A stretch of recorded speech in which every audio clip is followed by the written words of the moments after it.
The saloon's doors slammed open on a gust of wind and snow, but no one inside looked up. Not until Caleb Hawthorne staggered through, laughing like a devil drunk on victory. He was soaked in whiskey, clothes reeking of sweat, smoke, and desperation, hat askew, beard unkempt, and eyes glassy with fire. He tossed a handful of coins on the bar. "Drinks for the house," he bellowed. Someone in the back hooped. A card game resumed. And at a corner table, the dealer shuffled, the chips stacked higher than they'd ever seen them in Dry Creek. But Caleb wasn't looking at the table. He was looking at the last thing he had left to bet, his own blood. The snow outside thickened as dusk dropped like a noose. Inside the cramped log cabin, just beyond the edge of town, Mary Hawthorne tightened her grip on the axe handle. She stood just outside the door, her sleeves rolled, hands red from splitting wood. The wind stung her cheeks, but she welcomed it. It reminded her she was still alive. "Ellie," she called, "bring that shawl." The woods wet again. Her younger sister emerged, holding a fraying quilt tight around her shoulders.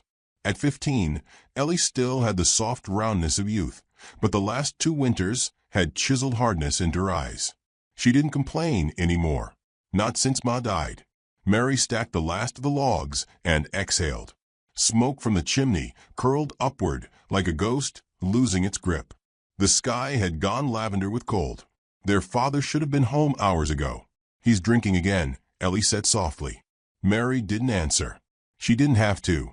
They both knew the signs. The quiet dread in the air, the emptiness in the pantry, the bruises on her father's knuckles. Mary had long since learned not to beg or scold. Words were wasted on Caleb once the bottle took him. The door banged open. Mary spun. Caleb stumbled in, cheeks flushed with windburn and liquor. His coat hung crooked off one shoulder, and his boots dragged mud across the plank floor. "Get your things," he slurred. Mary straightened. "What?" He dropped the sack on the floor. A bottle of rye rolled out and clinked against the wall. "I said get your things. You don't live here, no more." Ellie blinked. "Papa?" Caleb pointed a trembling finger at them both. "You two ungrateful brats been a weight on my back since your ma passed. I'm done carry it. Want enough tonight to buy me freedom." Mary's voice was sharp. "You bet away our horse." "Damn right I did. That nag was old and full of worms. Got $2 and a bottle for her." He grinned proud. Mary's fists clenched, but she didn't raise her voice. She'd seen what came after that. "You have no food, no firewood left but what I chopped, no horse. Will you think you'll live on liquor and pride?" Caleb staggered forward. "You don't tell me what I do. You ain't my wife." Ellie flinched. Mary stepped between them. "We're not going anywhere," she said. Her voice was calm, cold, like the frost etching itself across the window glass. Caleb's slap cracked through the room like a pistol shot. Ellie screamed. Mary stumbled back, blood blooming on her lip. She touched it with her fingers and tasted iron. "You'll leave," he growled, "or I'll make you." Ellie cried, "Please, Papa, don't make us go out in the cold." But he was already walking toward the bottle, ignoring them like they were nothing more than ghosts haunting his house. Mary rose slowly. Her lip trembled, but not from fear. "Pack your things, Ellie." The girl hesitated. "Now," Mary said, more gently this time. They took what little they had. 2 loaves of bread, a half-empty water canteen, a flint stone, and the knife their mother had once used to peel apples. Mary grabbed the shawl, a quilt, and her axe. Ellie carried the Bible, though Mary couldn't remember the last time she'd seen her sister pray. As they left, Caleb didn't look up. The fire snapped and popped behind them. Outside, the wind howled like it mourned them. Snow had begun to fall harder. The tracks they left were shallow at first, but deeper as the cold sank into their boots. Mary led, her jaw tight, eyes scanning the darkening trail ahead. She didn't cry. Ellie did. "Where will we go?" Ellie asked, barely above a whisper. "Anywhere but back." The trail wound into the pines, away from the cabins, away from the men with cruel eyes and hungry mouths. The storm picked up. Mary shielded Ellie with the shawl, wrapping it over both of them. Hours passed. Their boots soaked through. They followed a trail once used by trappers, one Mary remembered from when Ma was alive, when they'd pick berries in summer and collect wild onions in spring. Now it was buried under snow. Night fell hard. They found an old shack, rotted and crooked, nestled in a thicket. The roof leaned left. One wall had collapsed, but it was shelter. Inside, Mary set down the quilt. Ellie curled up immediately, teeth chattering. Mary struck flint against steel. Nothing. Again. Spark. Again. Spark. Flame. A tiny fire coughed to life. The warmth was weak, but better than none. Ellie looked up. "Do you think he'll come looking for us?" Mary stared at the flickering light. No. The silence after was heavier than the snow. Ellie sniffed. "What if we die out here?" Mary reached over and smoothed Ellie's hair. "We won't." "But what if?" "Ellie," Mary said, her voice breaking, "I won't let that happen." They shared what bread they had, though Ellie gave most of hers back, claiming she wasn't hungry. She was. But so was Mary. Outside, the wind died down just enough for the silence to feel wrong. Mary stood. Something tugged at her instincts. She stepped out of the shack, axe in hand. Snow drifted like ghost feathers. Then hoofbeats. She crouched low. The moon broke through the clouds, silvering the trees. Riders. Maybe 5. Maybe more. Shapes moved like shadows just beyond the clearing. Silent. Watching. Mary stepped back, heart pounding. Ellie appeared behind her. "Mary, are those riders?" Mary raised her hand to quiet her. The figures stopped. One dismounted. Even from a distance, Mary could see the man wore something different. Leather, not wool. Feathers in his braids. His silhouette moved like a dancer. Quiet. Purposeful. Cheyenne. Mary's breath caught. They weren't alone. And they had just stepped from one world into another. The wind had died, but the cold stayed. It hung in the air like judgment, heavy and waiting. Mary didn't move from where she crouched outside the collapsed shack. Her fingers clutched the axe handle, breath misting in front of her like smoke off a dying fire. Ellie huddled behind her, close enough to feel the older sister's heart pounding through the back of her coat. The riders didn't speak. They didn't have to. Their silence was its own kind of voice, ancient, watchful, and patient. The one who had dismounted stood at the edge of the trees, moonlight dancing off the beads threaded into his braids. Mary couldn't make out his face, but the way he moved said enough. He wasn't afraid. That made one of them. Ellie whispered, "Do you think they're going to hurt us?" "I don't know," Mary said, her voice barely air. The man stepped forward, slow and careful, hands open. No rifle, no war cry, just deliberate, controlled motion. The others remained mounted, still as statues. Then he spoke. Not in English, but the rhythm was unmistakable, gentle, even soothing. Mary's grip on the axe tightened. "We don't want any trouble," she called out. The man's head tilted, as though tasting the words. Then, in halting English, he said, "Cold. You come." Mary looked at Ellie, then back at the stranger. Every instinct in her screamed not to trust him, but her instincts had also led her here, abandoned, starving, with a sick sister and no path forward. "What do you want with us?" she asked. He said nothing else, only stepped aside and gestured into the woods. The firelight behind Mary flickered.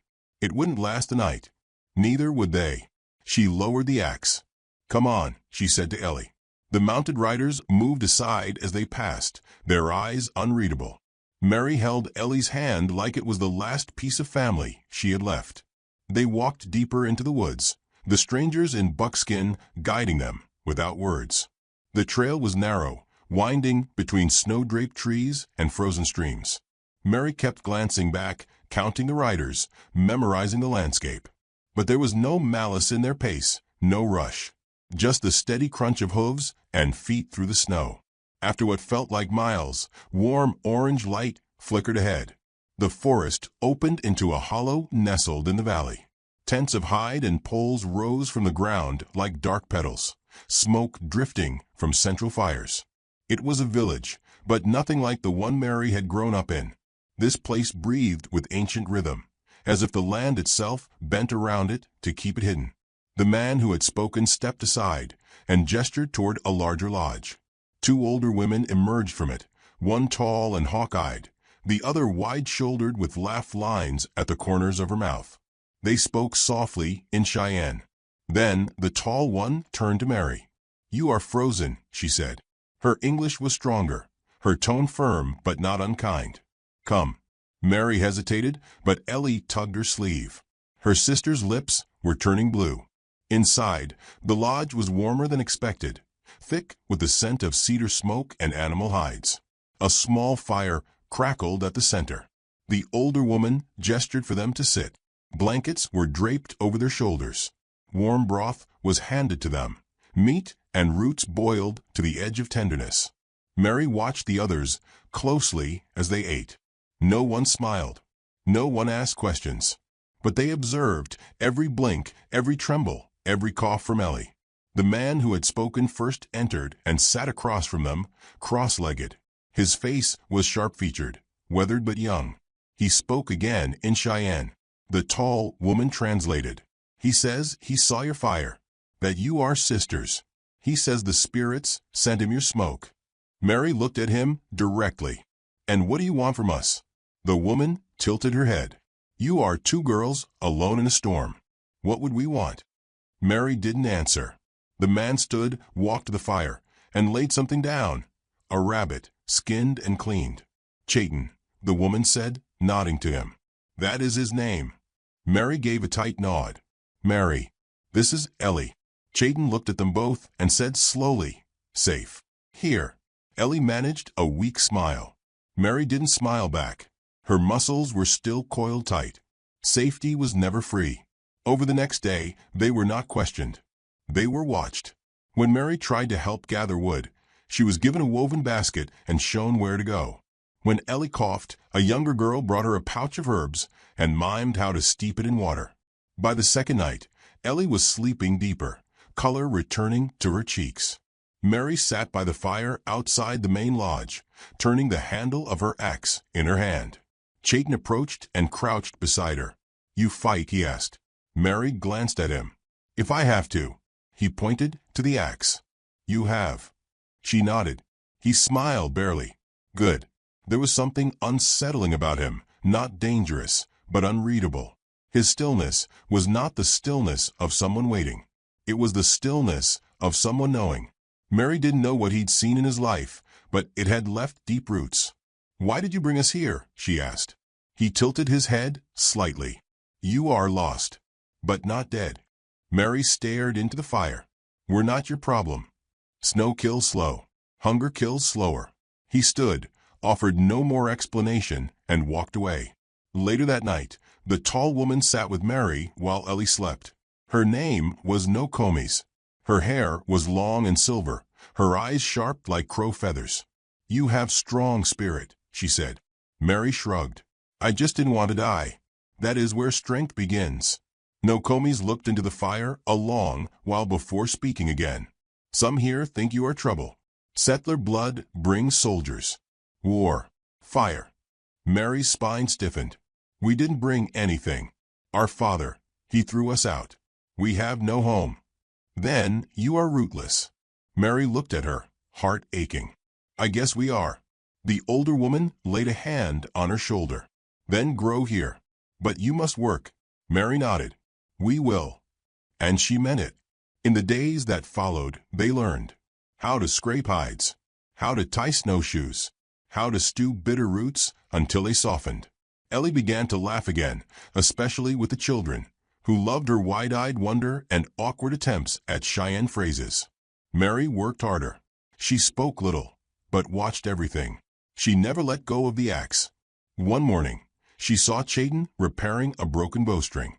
His fingers moved with care. When he saw her, he nodded, then pointed to a stump beside him. She sat. He handed her the bow, showed her where it cracked. "Try," he said. She did. It took her 3 tries to get it right. He nodded. "You learn fast." She looked up at him. "I don't have a choice." He gave her a look, half smile, half recognition. "No, you don't." That night, as Mary and Ellie huddled in their shared lodge, Ellie murmured, "I think I like it here." Mary brushed a bit of ash from her sister's forehead. "They might not keep us." Ellie's voice trembled. Then what? Mary didn't answer. She stared into the fire. And outside in the darkness, snow began to fall again, but this time it felt like a blanket, not a burial. Because even if they weren't truly safe, they weren't alone anymore. And something told Mary that was going to matter soon. The smell of smoke came before the messenger. It was late afternoon, and Mary was scraping bark from a stripped branch when Cheyenne rode into camp. His horse lathered with sweat, its hooves caked in frozen mud. Faces turned. Conversations died. The crackle of fires and the laughter of children were swallowed by his arrival. He dismounted without a word, face tight. Nokomis approached first, her cane tapping on the frozen earth. Cheyenne spoke low and fast in Cheyenne, his voice clipped. Mary didn't understand all the words, but she caught fragments: settlers, guns, raids, burned lodge. Her hands stopped moving. She stood slowly and met his eyes. What's happening? Cheyenne hesitated. Trouble. South of here. Settlers. He nodded. White men. Angry. Looking for something or someone. Mary's stomach turned to stone. They think we're with you. Or that you're lost. And need saving. Her breath caught. Saving from what? Cheyenne didn't answer. Ellie came running, cheeks pink from a cold, her braids bouncing. What's wrong? Mary crouched. Pack our things. But now, the elders met in the largest lodge that night. Mary and Ellie weren't invited, but they didn't need to be. Mary could see it in their faces when they emerged, etched with worry, streaked with fury. The warmth of the last few days had vanished. Suspicion hung heavy. Some of the Cheyenne believed the sisters had brought this danger with them, like sickness hiding under a smile. A woman with sharp eyes whispered, "They will come with torches next." They came before, someone else muttered. "We lost our sons that time." Mary kept her head down, but she felt the heat of their stares. She'd never known how quickly kindness could turn to fear. Later, by the fire, Nokomis sat beside her. "They're hunting you," she said plainly. Mary nodded. "They think we're missing, or stolen, or turned." Mary met her gaze. "We have." Nokomis studied her for a long moment, then gave the faintest nod. "Then fight with us, not beside us." Ellie shivered under the blanket. "I don't want to fight anyone." "I don't want to run anymore," Mary said. "If we run, they'll just chase the next ones." Cheyenne stepped out of the shadows. "They are moving north. Fast." "How many?" Mary asked. 15. Maybe 20. With rifles, that was enough to burn the whole camp. At first light, the snow crunched under hurried feet. Fires were doused. Children gathered. The hunters left on patrol, shadows against the gray dawn. Nokomis ordered the women to dig pits, disguise tents with snow, scatter the tracks. Mary armed herself with the axe. Cheyenne handed her a knife and a bow. She held it with awkward hands, but he only said, "Stay low. Aim true." Ellie helped hide the infants in the back of a dugout lodge. Her hands trembled, but she kept working. "Will we live?" she asked. Mary didn't lie. "We might." Before midday, they heard it, horses. The crunch of frozen grass. The muttering of men. A whistle. Then shouting. "Come out. Bring the girls." Mary peeked through a slit in the tent. 5 men. White coats. Red cheeks. Rifle barrels gleamed. One held a torn piece of cloth, Mary's shawl, the one Caleb had thrown over her years ago. Another clutched a bottle, half drunk, laughing. "They've taken them," a man yelled. "We're here to bring him home." One man fired into the air. The echo cracked across the trees. Cheyenne appeared, alone, bow lowered, but in full view. He said nothing. "You got our girls?" the drunk one called. "Give 'em back. Before we take 'em." Mary moved before she thought. She burst from the tent, axe in hand. Ellie screamed after her. "Leave us alone." Mary shouted. The men froze. One squinted. "Mary Hawthorne? You know my name. Then you know I left. I'm not yours to save." He smiled. "That's not what your daddy says." The name hit her like a slap. "He sold us. Man's been real torn up since you ran off. He threw us out into a snowstorm." The man raised his rifle slowly. That's not what we heard. Cheyenne stepped in front of her. Leave. But the man didn't lower his gun. Move aside, Redskin. Then everything happened at once. A bowstring snapped. An arrow hissed. A man screamed and fell. The clearing erupted. Bullets tore through trees. Cheyenne warriors broke from cover, charging on foot. Smoke filled the air. Mary ducked behind a tree, heart hammering.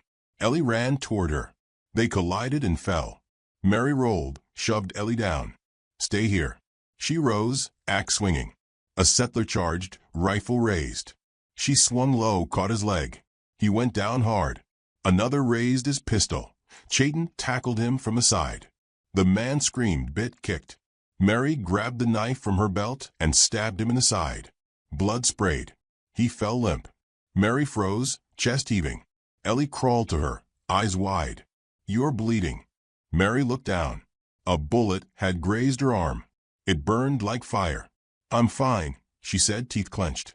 The rest of the fight was a blur. Screams. Smoke. A boy no older than 16 crying out for his mother before a spear silenced him. A Cheyenne woman struck down. Her husband howled. 2 men ran, dropping rifles as they fled. Then silence. Bodies littered the clearing. Snow drank the blood without complaint. Ellie wept. Mary sat beside her, holding her arm. It's over. Cheyenne approached, limping, face streaked with soot. He sat beside them. They won't come again soon, he said. Mary nodded, staring at her bloodied hands. They shouldn't have come at all.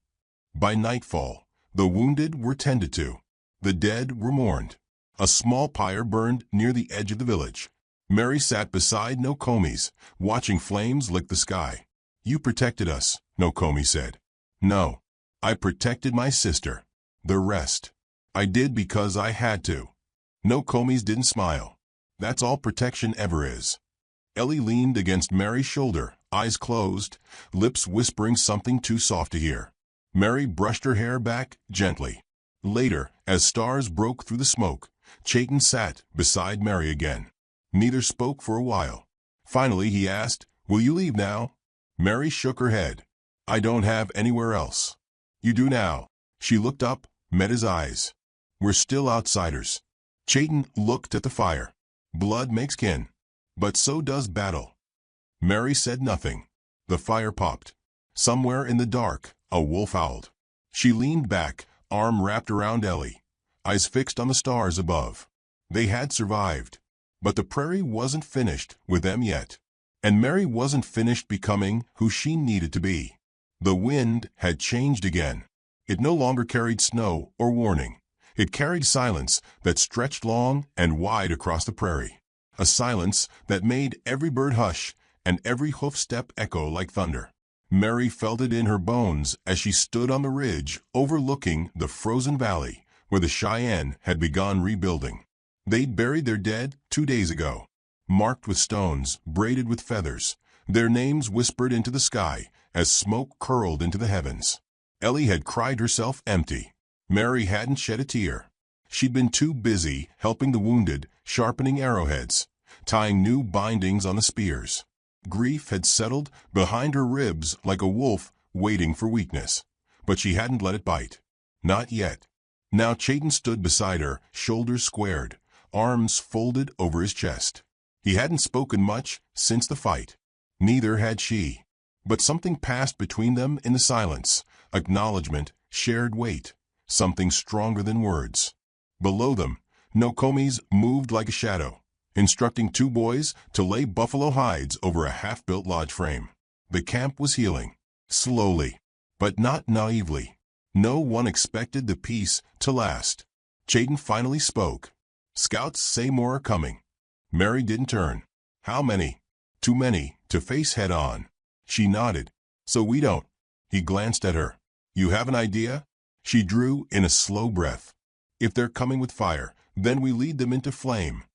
Night fell early, dragging a bruise-colored sky behind it. Around the fire, plans were whispered between warriors. Not just Cheyenne this time. A small band of Lakota had arrived that morning, wordless and solemn, their eyes sharp with old grudges. One of them, A woman with 3 long scars down her cheek shook Mary's hand like they were already family. Unity, it seemed, had been forged in blood. They prepared not to hold the village, but to evacuate the children, the elders, the wounded.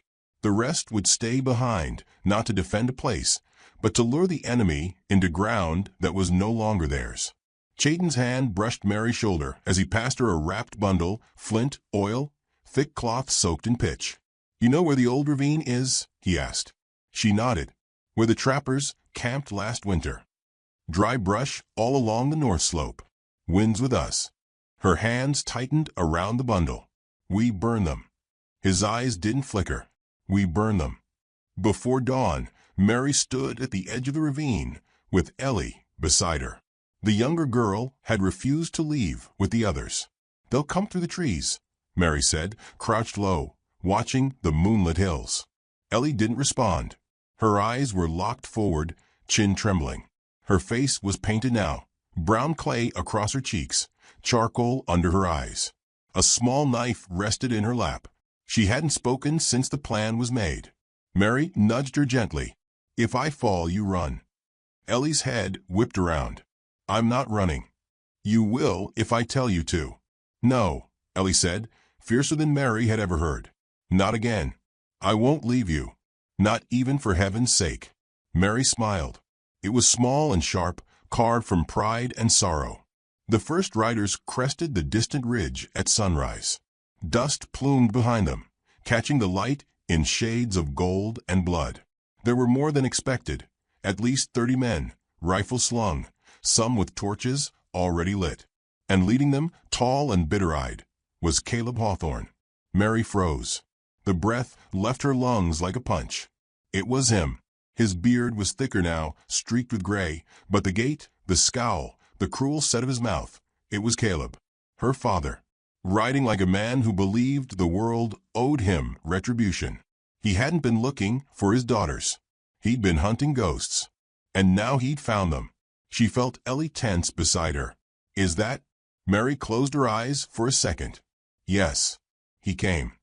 Not for us." Ellie's voice cracked. "Then for what?" "For the fire," Mary whispered. "And he'll get it." They waited until the riders had entered the ravine, until they were boxed in, surrounded on both sides by trees thick with brush soaked in oil. Then Chayton gave the signal, 3 short bird calls, sharp and sudden. Mary struck flint. The cloth caught first, then the branches, then the air itself. The fire raced down the slope like a beast uncaged. Flames climbed and snarled. Screams filled the ravine as horses reared, men shouted, some firing blindly into smoke. But there was nowhere to go. The ravine had become a furnace, and those inside were nothing but kindling. Mary stood above it, watching the fire consume the men who had come to conquer. Her eyes searched for him, Caleb. She saw his horse go down, legs snapped, pinning him. Heard his scream. Saw him claw at the dirt, try to rise, only to vanish beneath a collapsing pine lit with flame. She didn't look away. Ellie turned into her, sobbing silently.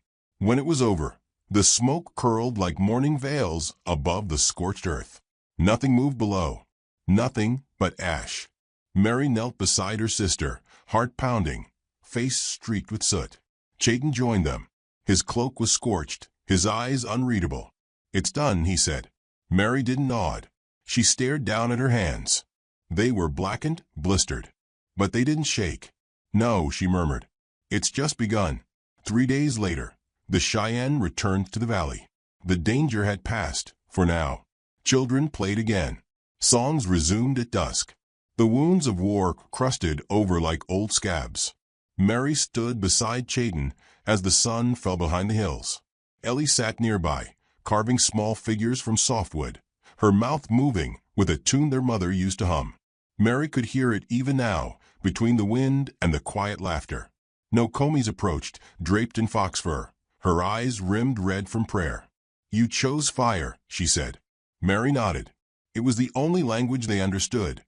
Nokomis looked at her a long time, then handed her a single hawk feather. "You are no longer a guest." Mary bowed her head. "I wasn't waiting for the invitation." Chayton chuckled softly beside her. Then welcome home, Firewalker. Mary smiled. For the first time, it reached her eyes. She looked out across the prairie, gold with evening light, and saw not the place where she had been cast out, but the place where she had risen. Not broken, not burned, but reborn. This land had tried to bury her. She had chosen fire instead. And if this story found you, if it stirred something in your chest or made you pause and breathe a little deeper, don't let it go. Like it, share it, speak its name. Because sometimes the only thing standing between death and redemption is a girl who refuses to freeze.